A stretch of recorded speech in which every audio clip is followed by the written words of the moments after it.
All right, the recording is in progress. So we are live. Let's see. The attendees are, oh, Scott Lerner is in the building. Hi, Scott. All right. So I'm just going to give it maybe another minute or so before we start plunging in and let anybody run in. Welcome, everyone. You are in the right place. Welcome to the California folks. Welcome to the Midwesterners, the East Coasters. Thank you, especially to you two for staying up late. Gosh. I know this is late now in our almost mid-30s. I feel like Yes. getting close to my bedtime. So really happy to be here.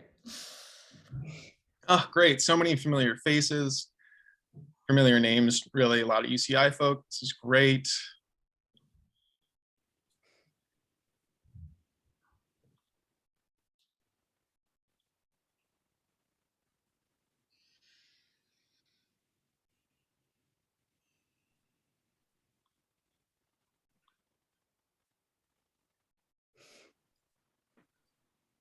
All right.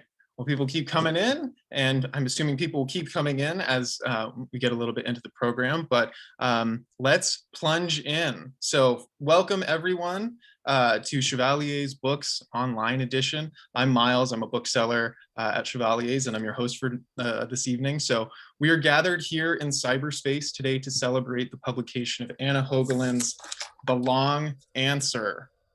The book just came out yesterday, and we're thrilled and honored to be the exclusive West Coast hub. I actually don't know if that's true, but I'm going to run with it. And I'm delighted to welcome Anna and Nandi Rose, both of whom are beaming in from the Northeast, like we just said, to accommodate us Californians. So just some quick housekeeping notes right away. We have signed copies of The Long Answer at Chevalier's. Are we the only place in America, dare I say the world, that can offer such a thing, Anna? Is that true? Possibly. You are. Yes, yeah. We are. Except for maybe the 10 I signed elsewhere, but you have by far the most, and the only one with the stickers. Yes, only one with the stickers. Shelby Kinney Lang has entered the chat. Hi, Shelby. But yes, we have signed copies. I'm going to put a link in the chat just when I get done with the intros here, where you can buy the book if you haven't got a copy already. If you're in LA, you can stop by in person. And if you're not, we ship anywhere in the lower 48. So you have no excuse not to shop indie tonight. So the program will go as usual for these readings. So Anna and Nandi will be in conversation tonight for, I don't know, about 45 minutes, after which we'll open it up for an audience Q&A. Please write any questions you have for Anna and Nandi in the chat, and I'll relay them to them near the end of the program. So feel free to post your questions at any point during the reading. I'll make note of them as they come in. Awesome. We get more and more keep pouring in. Fantastic. All right, so I just have some very brief introductions, and then I will hand it off to our special guests. So it's one thing to welcome a brilliant young novelist to read from her work, but quite another to welcome a dear friend. I had the pleasure of sharing 2 years with Anna at the Programs in Writing at UC Irvine, where she sprinted and I limped to the MFA finish line. In addition to our hours spent in seminar and around the workshop table, we shared many times eating Anna's signature pavlova while watching Stephen Clay drain irresponsible threes on a sketchy internet feed. Many times spent thrifting for furniture in Tustin or looking hopelessly for beach parking in Newport. But more than anything during these years, I got to read Anna's work, which seemed to contain so much life, such a range of emotion and psychological complexity that it felt impossible to be produced by a single writer, a single intelligence. It seemed like she had a team, like of elves at her house that was just churning this stuff out. So even as she moved through projects, from a plotted crime novel to an experimental blend of autobiography and clinical theory, eventually arriving at this novel's narrative mode, it was clear that this was a writer who took her characters' lived experiences just as seriously as she took the writing's aesthetic presentation. These were real people, not literary constructs. And such empathic commitment will be on full display, I know, in the passages of The Long Answer she reads tonight. The novel is as formally daring as it is emotionally urgent, and it's a book one is drawn to by the content, but stays to see the writer probing the porous boundaries between art and life. And if all of this wasn't impressive enough, Anna also holds a master's in social work from Smith College and is a practicing psychotherapist. Writing novels isn't even her day job. So she's joined tonight by Nandi Rose, who's a singer, songwriter, and producer who performs under the name Half Waif. Shout out Half Waif fans. As a writer, her work has been featured in Esquire and NPR. She currently lives in the Hudson Valley of upstate New York, where she is working on her latest record, as well as her first book. And for reasons she and Anna will discuss shortly, she is uniquely suited to be in conversation tonight. And on that tantalizing note, let's jump in. Anna, will you read to us a little bit? Yes, thank you so much, Miles. I feel you've been a screen away from me for a few years now, but I still feel so close. And I can't see anyone except for Nandi, which is I'm so happy to see Nandi too, but I can feel people out there. And thank you so much for coming. I know this is many things you can do with your time, and I'm so glad that you're here. I will be reading from near the beginning, not the precise beginning, around page 15 from the first chapter. And for those of you who, I think I read this section at COW, the Celebration of Writing, which is kind of a end of sort of like a graduation ceremony of sorts for the MFA, where each writer student reads a short passage. And I read this passage, and I chose it then, and I'm choosing it now, although it is a little bit revised, because it was the first passage in which I felt like the writing was really pulling me rather than I was pushing it. I had some kind of like current had formed underneath, and I felt like I was kind of chasing the story rather than pushing the story, and started to really understand this character. And so I'll start. It's only 3.5 minutes. In their final year of residency, he proposed on a surprise visit over Memorial Day weekend. He placed the ring on a table at a crowded Thai restaurant they'd been to many times before, a diamond with a sapphire on either side. Too expensive, too garish, she first thought, she told Margot.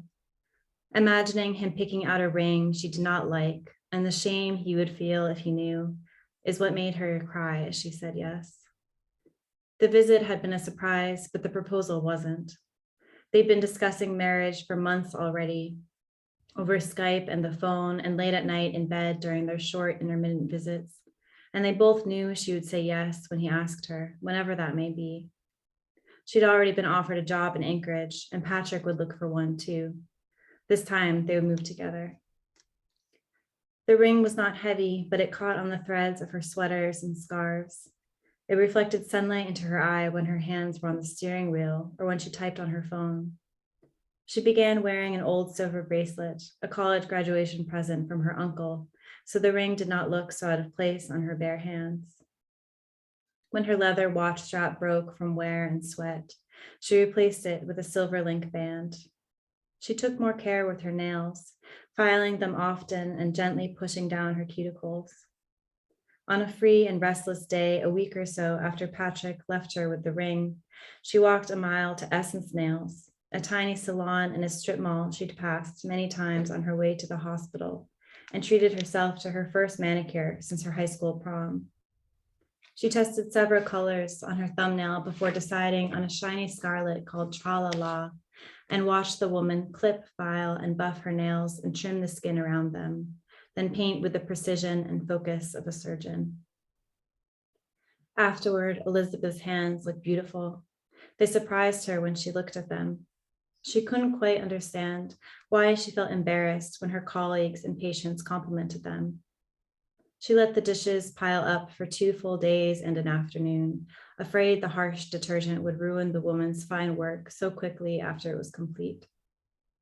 As she looked at her nails and hands and the ring on her finger, she sometimes wondered if she became, in ways she was not fully aware of, a woman who would wear a ring like this. Becoming this woman felt easier than telling Patrick she did not like the ring and she was not this woman already. She never asked him how he chose it because she worried the truth was that he'd found it himself and he was sure she'd love it. It would be better, she decided, to not know for sure and to imagine instead he had gone with his mother, who had picked it out of the glass case of some upscale jeweler across Central Park.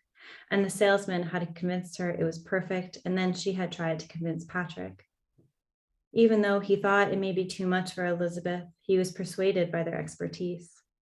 In this story, it was hardly his choice at all. Soon, Elizabeth decided to like the ring, and soon after that, she hardly noticed it.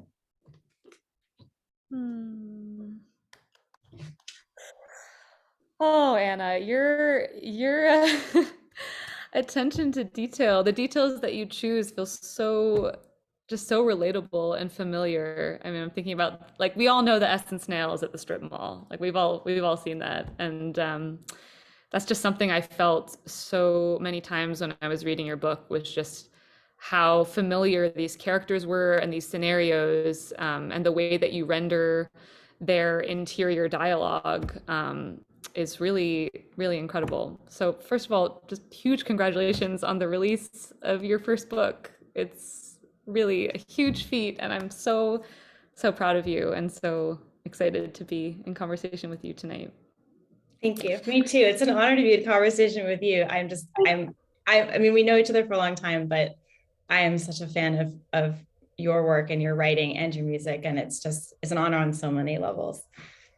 Well, I was saying, I told you this when I read the book, that there were so many times when I was reading that I forgot that I knew you, that it just became this like amazing writer, and the Anna, the friend, the history that we've had kind of fell away. And I think that is one of the most exciting things about enjoying art made by people you know, is like when they can transcend that relationship and just exist in this other sphere. So very, very in awe of you. When I started reading the book, I thought it was going to be one thing. So you start out and it seems like it's going to be a story about Anna and her sister Margot and about them navigating their pregnancies. But very quickly it becomes something else, something so much more complex, and the structure reveals itself to be much more intricate. I remember being really pleasantly surprised and impressed when I realized what was going on, that Anna, the character, is almost a doorway or like a portal bringing us into the world of these other characters' lives and stories.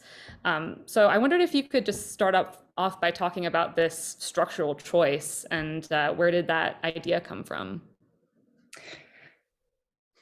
With so many things about writing this book, it didn't feel like a choice. It sort of, I couldn't think of any other way to write it. I think that, so this character is close to me in some ways and a little more distant to me in other ways. I mean, the biggest difference is that she's a literary construct who lives here, and I am a person who lives in this body.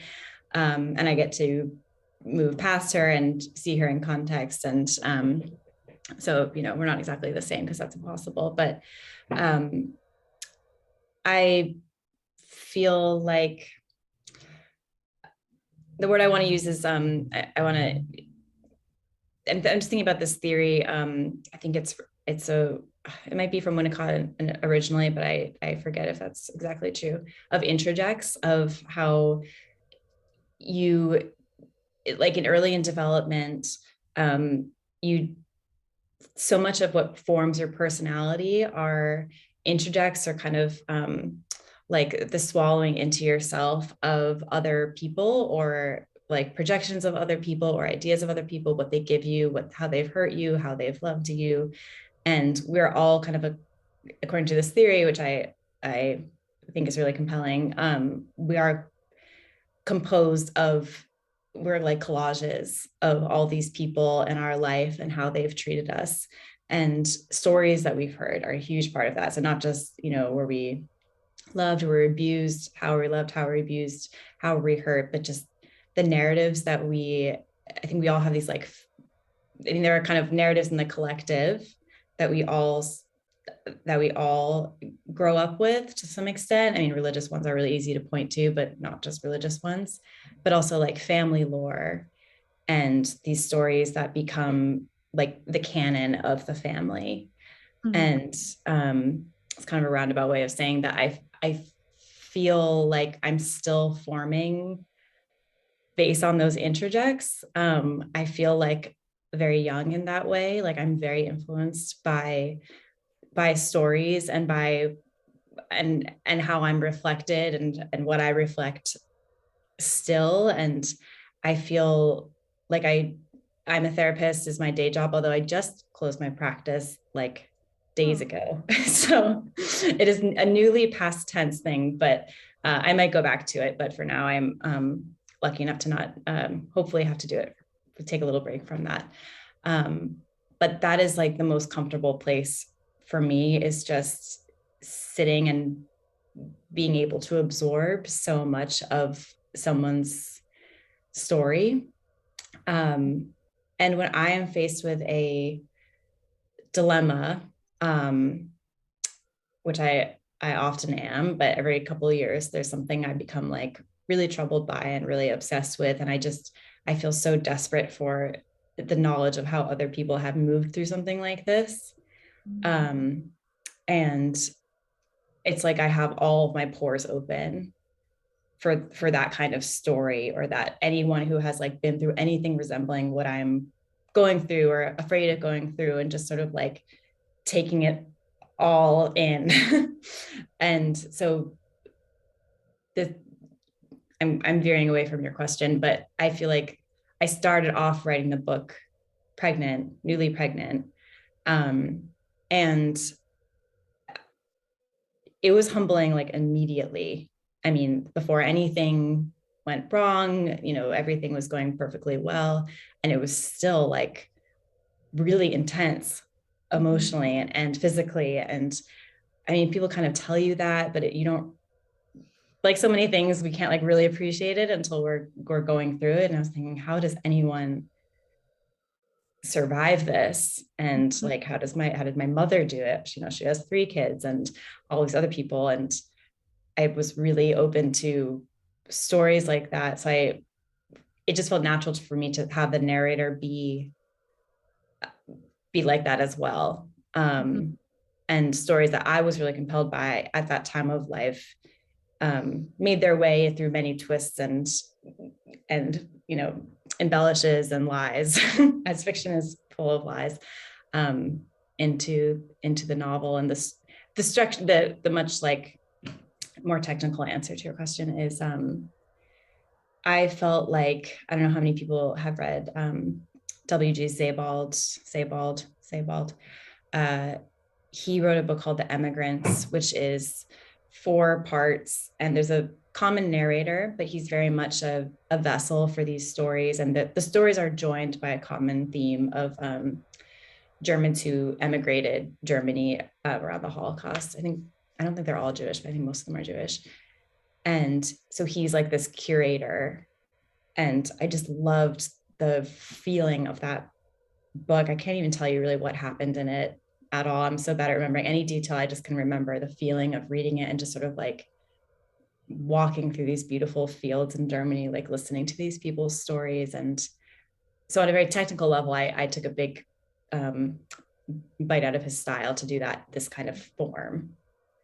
But it felt natural to me given how I move through the world. Oh, that makes a lot of sense. And just thinking about something you were saying about like this particular time in your life and this kind of rite of passage of pregnancy, it does make you want to look outwards, and particularly to lineage and ancestors, and realizing like I'm only here because my forebears went through this very thing. And that's an interesting shift that happens, I think, because I think in our younger lives, a lot of it is like we are the center of our stories, you know, and we're walking around just like ego.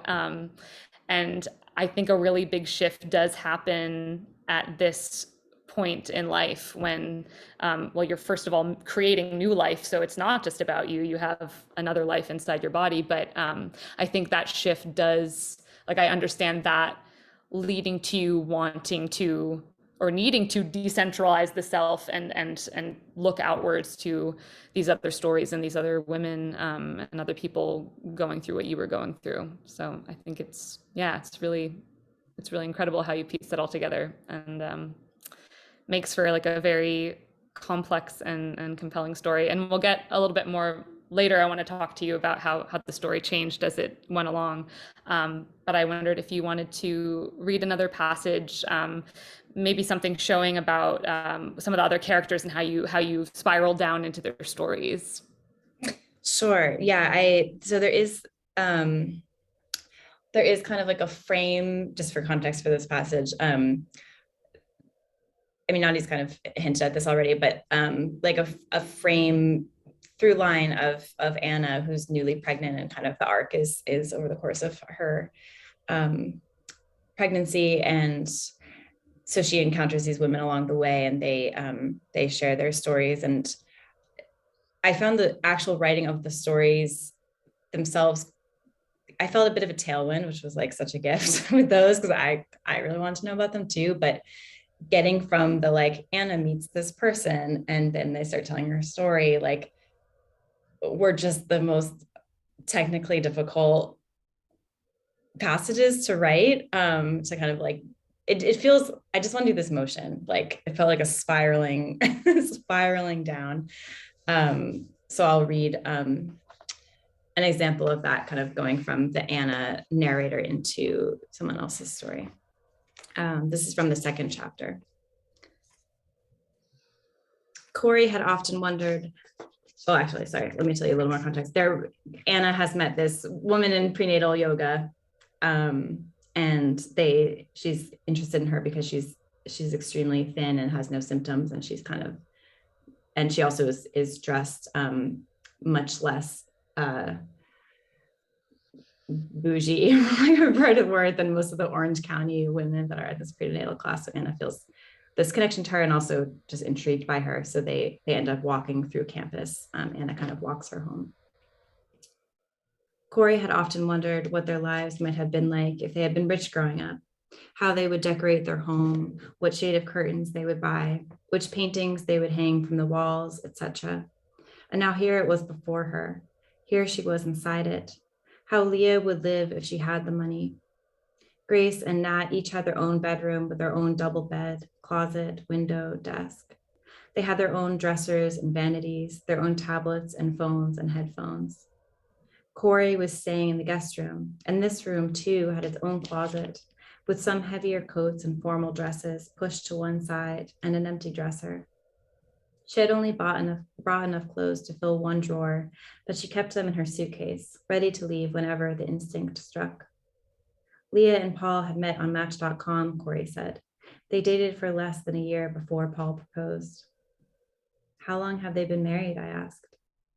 Being around Grace and Nat, she said, ignoring my question, now barely teenagers, had been making Corey think more about herself when she had been their age or a little older.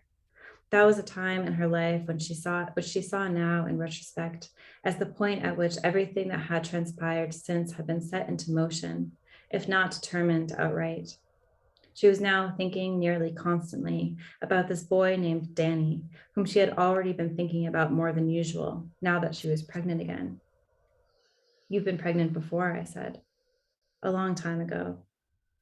She didn't look at me as she spoke, keeping her hand shading her eyes.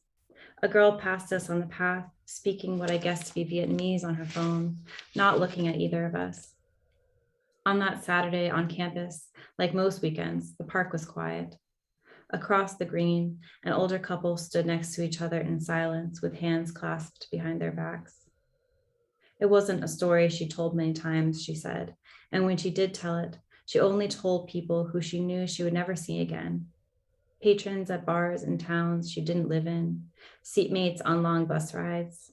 She has a talent, she thinks, she said, for identifying strangers who want to hear a story like this, though it is much more difficult for her to identify which strangers want to tell a story in return. With you, she said, turning to look at me. As soon as you offered me directions, I knew you were one who wanted to listen, but I couldn't tell if you had something to tell. I don't. I didn't think so, she said, perhaps with an edge to her voice, a judgment. She smiled and then looked back straight to the path, and she did not look directly at me for the rest of the walk until we parted on Briarcrest Drive, knowing but not acknowledging that we would more than likely never see each other again. I'm excited for people to read, I mean, the whole book, but I really loved the Corey story.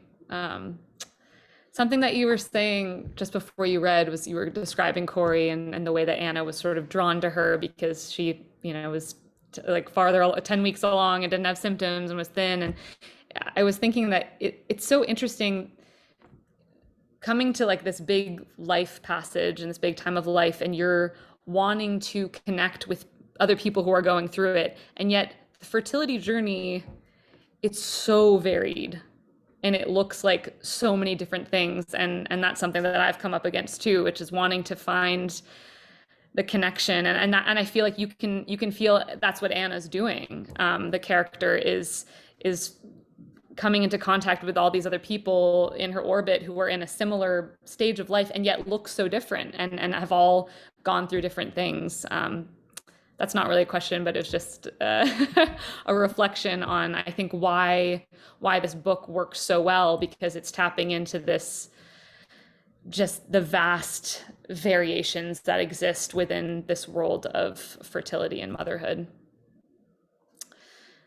Yeah, I mean, I feel like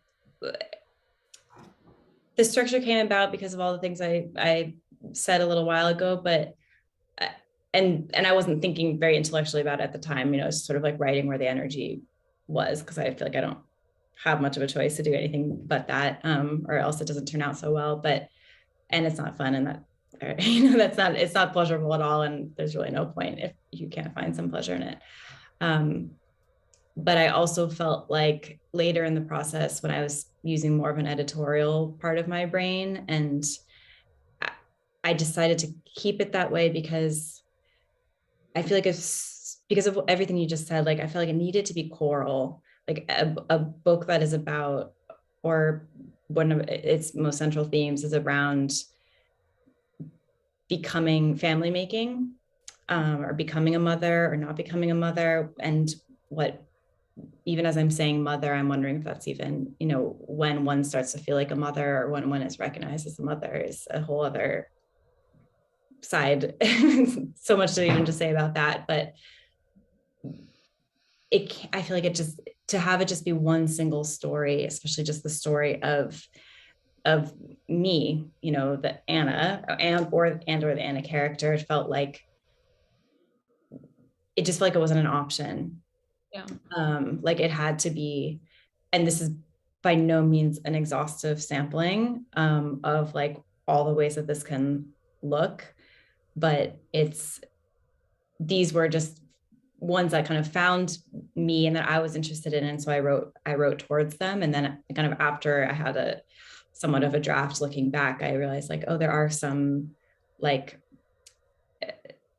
quadrants here, like some people struggling to get pregnant at all, some people getting pregnant, not wanting to be pregnant, maternal ambivalence, gestational ambivalence. I don't know if that's a term, but I hope you know what I mean, which I think is probably the norm because it's such a huge thing. Like, how can anyone feel just one way about it for the entire time?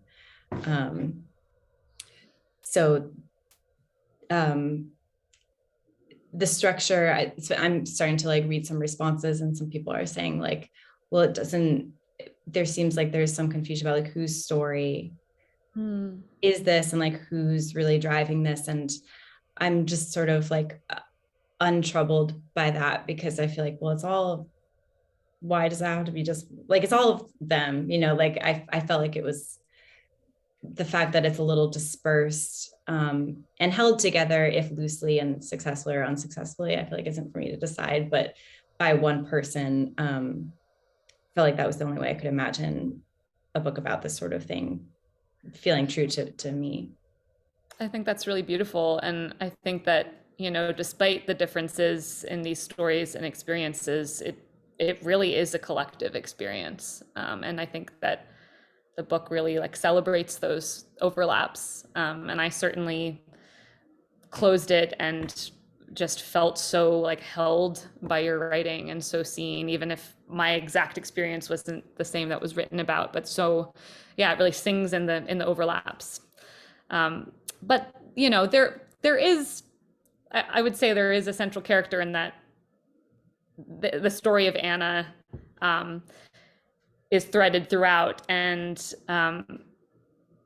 it, you know, up till the middle point, it tracks as fiction, and then there's a moment in the middle that the book became something else, and the tone really shifts when the character Anna suddenly finds herself dragged into the spotlight, and that's what it felt like to me. It was like, I don't want to be the center of this story. I want it to be all of these other people's stories, and yet this thing that she'd kind of been holding at arm's length, it collapses, and she finds herself in the center when she learns that that her son is not going to survive outside the womb. And yeah, it's just like an incredibly chilling moment.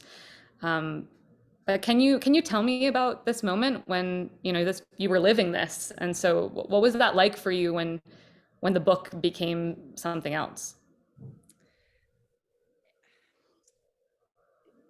There's so many thoughts and feelings. I'm trying to sort through them, because there's the very human part of me, and the one that was carrying this baby who I very much wanted and very much loved and was very much excited about and had no reason to believe anything was wrong with, was completely devastated, and I'm still devastated by it. And the writer who was writing this novel knew that this was like, where else could the novel have gone? Like, it felt like, I don't really believe what I'm saying, about to say, but I did have the thought sometimes like, well, the novel couldn't have been like, it would have been so bad, you know, to have it be the way I was thinking of it originally, which was like, Anna's 9 weeks pregnant at the beginning, and it's September, and she's due at the end of May, and she like encounters these pregnant women who have like gone through all this stuff, and the final chapter is her like having her perfect healthy baby, and so it, again, I don't really believe this, but it did sometimes feel like life was saying like, why the fuck do you think this would work out for you in this way? Like, what reason did you really have? And I feel like, in terms of the writing of it, I mean, I had written kind of a loose story of the writing of it. I had written the first chapter, which is like 75 pages, or the first part, they're pretty big parts, so it's like 75 pages, more or less as it appears now in the book. And some of the next chapter as well, until Anna becomes 20 weeks pregnant. And that's when I learned my baby wasn't going to survive, and went through termination and everything. And I don't know how else to say it other than like the book just like broke. Like I realized like I had a different book on my hands now. Like, I'm not going to keep writing as if Anna is having this healthy baby. Like, that felt like an insult to what was actually happening to me. And it just wasn't an option for me to continue writing this. It had to change. And I could have gone back and kind of rewritten a whole other book, but I started to see that, and this is where the writer part of me was like, saw a lot of opportunities in this awful thing that was happening. It's like there's this foreshadowing all over the place. Like, there's in all the like original story, the first stories that I had written before anything had happened to my pregnancy, they follow this, there's a theme of like things are going well and then the rug gets ripped out from under them in a way that they don't expect, and they're totally different for the different women. But so Anna's like kind of just passively listening, like not really involving herself, and then of course that sets her up perfectly, you know, for this kind of thing to happen to her. And in real life I was definitely not like, didn't have an anxious thought until, I mean, I was extremely anxious as a pregnant person, even before anything, I had any real, you know, objective reason to be. Well, I wonder also if your mother's experience, which you do talk about in the book, she went through a really similar thing, if that colored at all, like maybe even subconsciously, like in the writing of those early chapters. Yeah, I think, I mean, that was another thing where I was like, the layers are just like, they're there already. And I just like, I didn't see them until I couldn't see anything else. And so my mother had a second trimester termination as well for a really severe heart defect. This was the baby before me. So there's never a time I didn't know about her. Her name was Jane. I knew that name and kind of a vague narrative of it for as long as I can remember, but I didn't know the real details of the story until much later, kind of, I think I was a late teen. And then, but it wasn't until I was about to go through something very similar that I was like desperate to know like what really, tell me exactly what happened. I mean, there's some medical reason for that too, because like maybe there's a genetic component, but that really wasn't my motivation. Like, I just felt like I have to know exactly what this felt like for you. And it wasn't exactly the same for me, but I also just needed to know that the details mattered to me, but they like, how do you stop lactation? Like when you're that far along, like your milk comes in, and like, there are these tricks that you can do to stop that. And like, there's no reason to know those things, you know, until you're like faced with it. And my mom remembered those things. But what I really wanted to absorb in a way that I hadn't been able to before was that she and other women, because I was kind of getting other women's stories as well in my life, many of whom I had no idea went through something similar, went on to not necessarily go on and have a healthy baby, but just like move past it in some way. And it was clear that it had never left them. Like that experience had never left them, but it had found some context, and it wasn't the end of their story. Because when you're in the middle of something like that, you can't see beyond it. I want to start crying because I felt like when I got your email, so just a brief, like now we can bring in the full story. Yes. Backstory to so Nandi and I have known each other since we were like 5, you know, like close childhood friends. And I feel like we were just sort of in separate circles, like in high school, and sort of drifted apart, you know, naturally. You were popular and I was a nerd. We can say it. I can't imagine that's true. When you said something like that to my husband, and he, in the car afterwards, he's like, "You were cool." No, I was not cool. But anyway, decades passed, and we just like weren't really in touch. And then I got this email from you saying that you had been through a loss, and it was like I felt like a flare had been set up, like sent by you, just like cut through all of the years, all of the differences in our experiences, which were vast. Like what happened to you is very different than what happened to me in so many ways, and none of them really mattered. And I could feel this like feeling in your writing that you needed to hear. And I think you were explicit about it. Like, I need to hear like what happened to you, and how did what was helpful and I just felt this like hunger, like for a story to like fill this empty space, and to be able to be on the other, I don't even want to say other side, 'cause it's not like I'm like over it, but like to have now a couple years of distance, and I have a toddler now, but to be able to then provide a story and hopefully some kind of perspective and comfort, and at least just like I have felt that, like even just kind of being able to say that felt like such an honor, because I remember just that feeling of like needing that.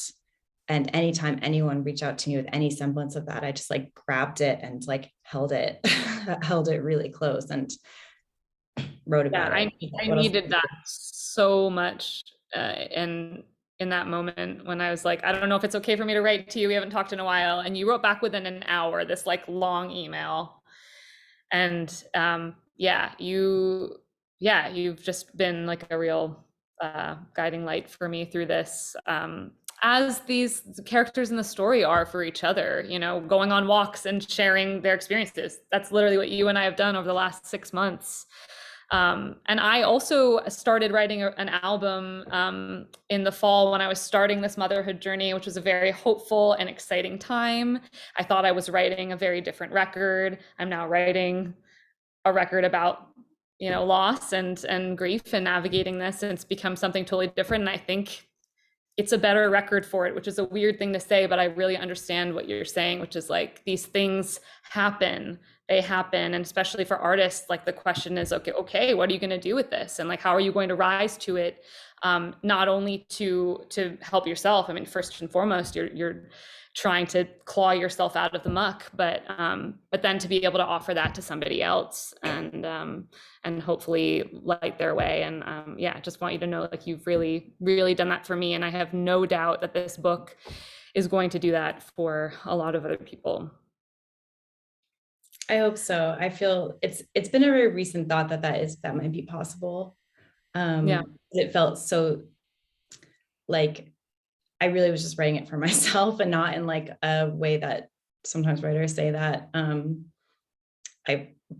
never quite sure what they mean by that, because I'm like, well, why would you spend so much time writing something like if it was just for yourself, like, you know, I could never quite understand that. And this was the first time where I started to understand, if it's such an imperative, it's just easier to write it than to not write it. Yeah. Well, and something I was wondering about your writing and your work as a therapist is if you feel like you have a responsibility to help other people through your writing. Is that something that you were ever thinking about when you were writing it, or did that come later? No, I don't. Maybe I should. But I feel like my writing would be so bad if I were just writing from that place of trying to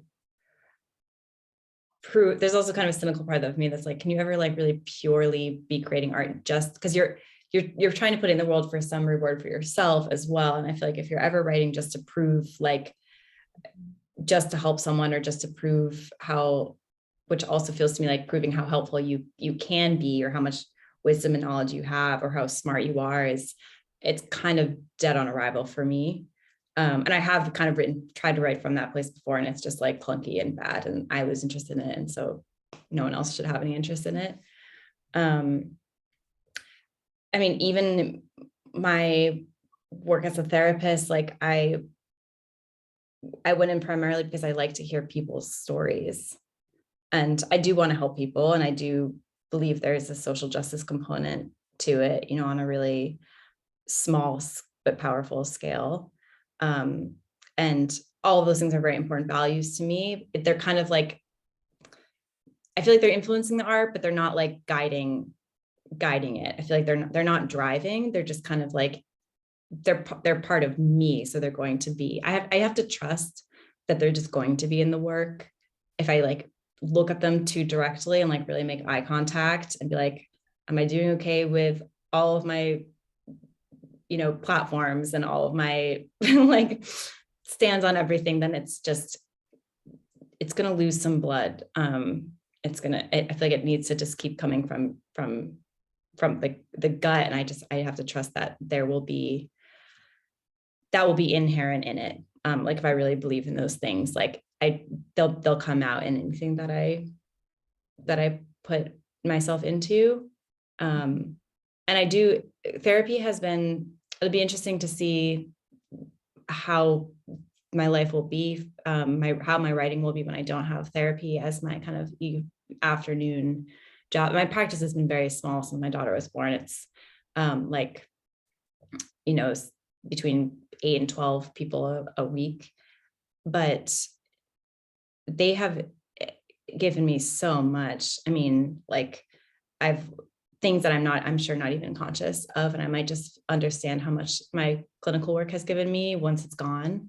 And I'm just not getting like a daily digest of like people's like viscera, like their real like whole selves and things that they would never tell to anyone else. And just like, I went into it because I want to hear stories, but also because on a really practical level, I knew I want to be a writer. And it's very flexible schedule and it pays well once you go through all the hoops and are in a private practice place, which I kind of just got to like a year or two ago. It's like, I can't imagine a better job for a writer. And that was in my head, like while I was applying to social work school, like all those years ago, it's like, yeah. So I thank my past self for being like, you set yourself up. Yeah.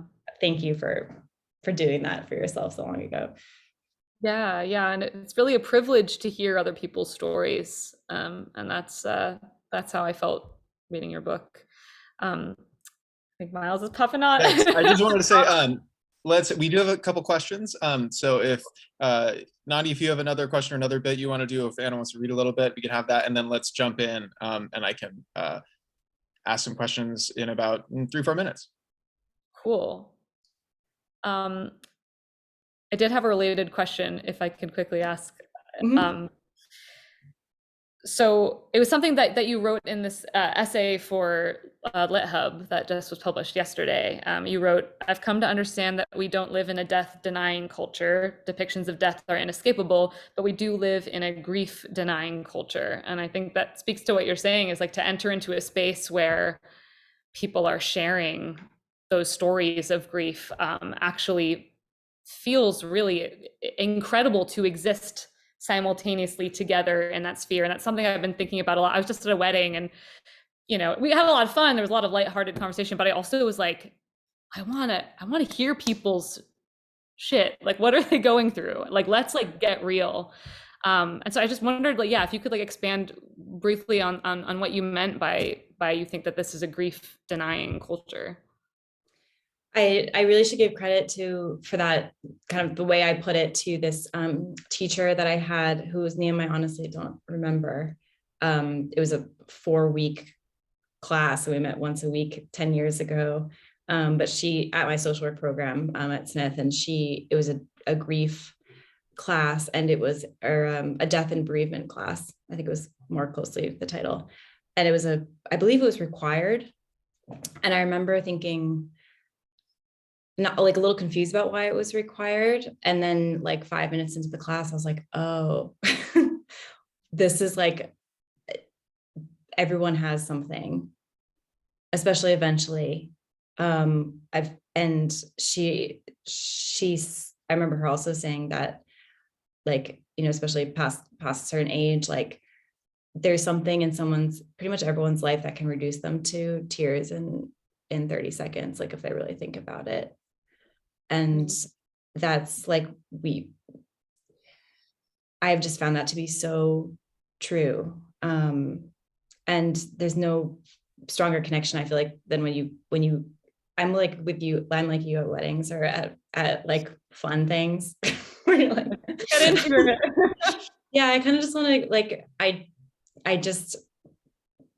have a pretty low tolerance for like pretending things are wonderful, especially when they're not great. And I've actually been feeling that a little bit, even just today and this week where like, it's an amazing time for, I mean, my book came out yesterday and like things are going well. And I'm like on that level, so happy. And yet like, there are like 2 people dying in my extended family, like that might die like today or tomorrow. And like holding, like, how happy can I be for this? And also like, and I'm also thinking about my first pregnancy all the time, you know, what kind of every time I talk about it, like it gets further and further away and yet also like closer. It's hard to describe.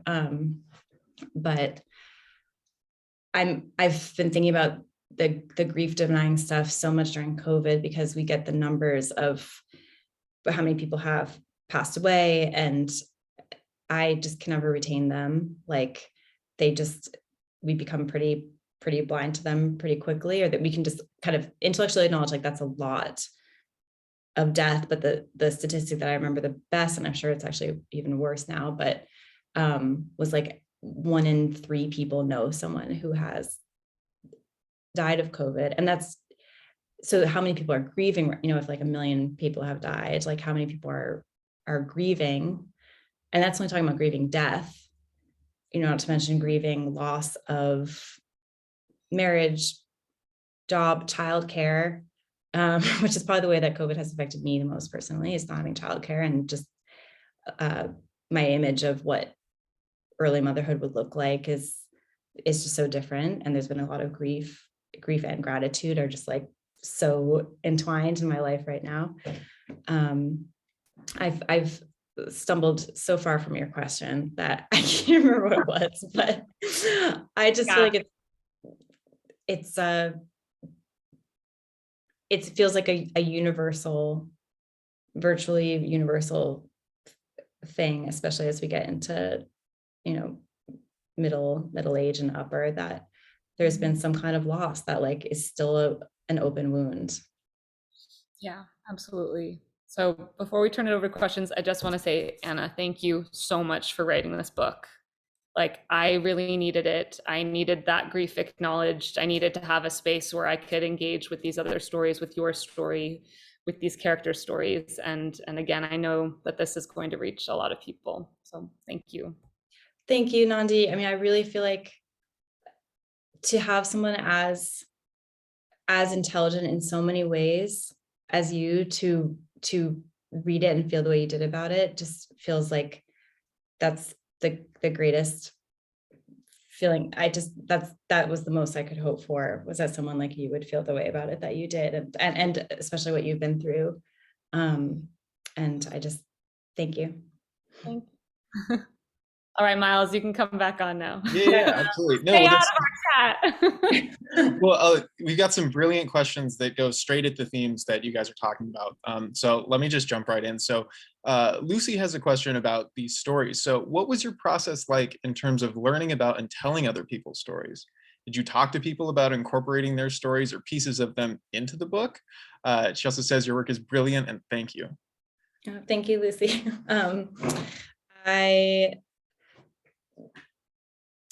Let me think. Can I remember your question? Hold on, sorry. Let me I can see it in the chat. I'm just sort of going to reread it.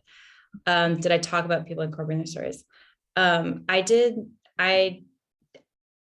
with my parents, because their story is along with my own, the least fictionalized.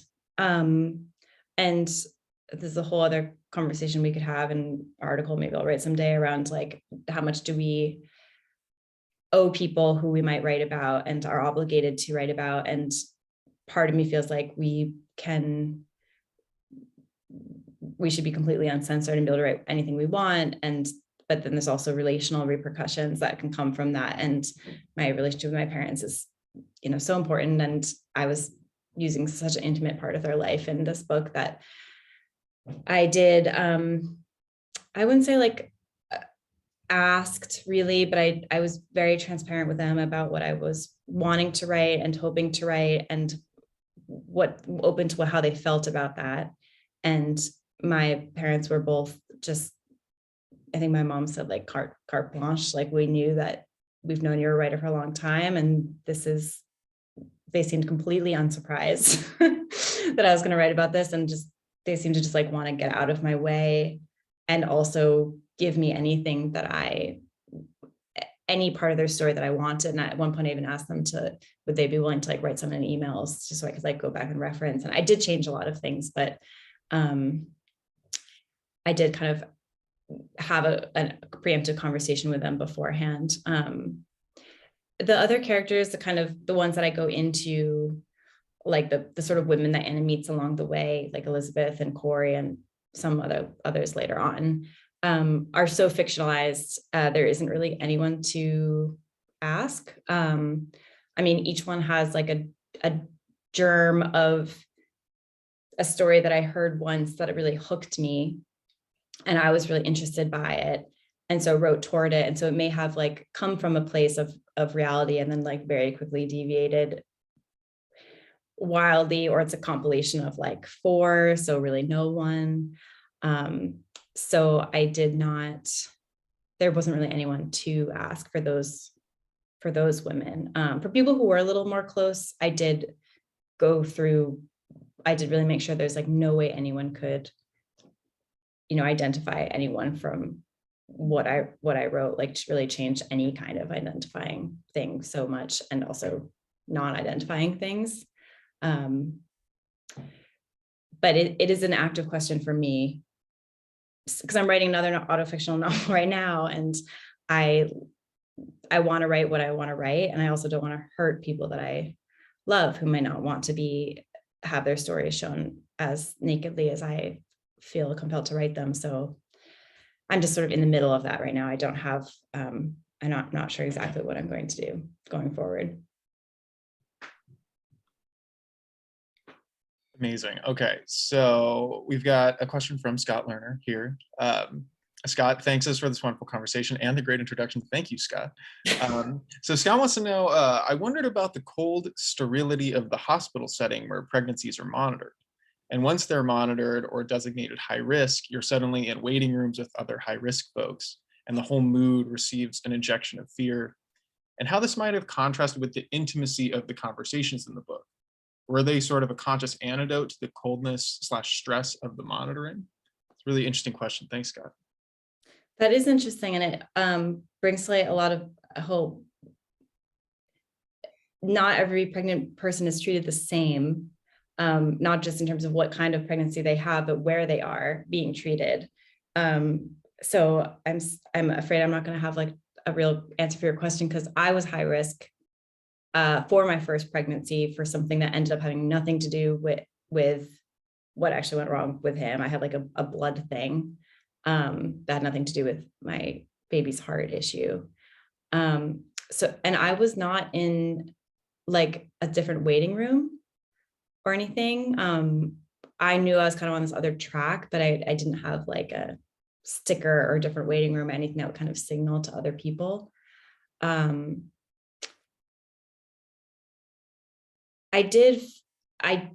There are some scenes in the hospital, in the waiting room and in the exam room that I wanted to keep, because that is kind of where so much of this drama happens, and it's like the most generic place. And it's one that we've like all seen before, although it's so odd to me that in every movie and TV that has like an ultrasound now like makes me so angry. Not to mention like labor, but because I'm like, well, why are the lights on? Like the lights are always off, and like all these other things are different in real life, and just no one gets it right, which is kind of annoying and interesting. But I feel like the coldness of the and I had wonderful doctors, and I tried to kind of make the doctors, they're not villains, like they're, I think, doing amazing work for people and doing it as warmly as possible, but they're still strangers, and they still have these questions that they need to ask you. And you may have been the 5th person that day that they've seen that's going through something like this. It's just like a Tuesday for them. And for you, it's like the worst moment in your life. And you will remember this day forever, and they probably won't. because how could they? Again, it's just like their job. And so I feel like that you're the patient and the doctor are coming into the same room and the same conversation from such wildly different places. And I did want to capture that and attempted to capture that in part of it. Yeah, I hope that answers your question, Scott. All right. Thank you, Scott and Lucy. Last question, we'll make it quick because I know we're finishing up here, but this is from Dylan. And Dylan wants to follow up on the question of influences and models. So you talked about the immigrants and Sebald, but Dylan wants to know, were there any other influences for this project? And did you find yourself in conversation with particular writers? And maybe most importantly, how do you quiet your influences when necessary? I'm going to start with my thought about the last one. How do you quiet your influences when necessary? I used to feel like something was wrong with me because I feel like in the MFA program, everyone kind of had their person that they were like a real disciple of. And I did not have that. I had kind of like a ever evolving constellation of people, and some that I returned to over and over, like Alice Munro, who I actually find hard to read now because I'll read like half a paragraph and I'll be like, oh, I got an idea, and I have to like leave the book. She just kind of like unlocks something in me. But the kind of anxiety of influence, I think I'm using that term correctly. I feel like I actually am grateful that I didn't have those people to go back to, even Sebald. And I feel like people are bring up Rachel Cusk more. No, it's actually no one has mentioned Sebald in any kind of thing I've seen about the book, even though I'm definitely most directly borrowed from him. But she and Rachel Cusk is an easy one to point to, and Sigrid Nunez, especially in What Are You Going Through? That book actually came out after I had written The Long Answer, but Thomas Bernhard are these sort of like open themselves up to the stories of others, and the narrator sort of like finds themselves in those pockets.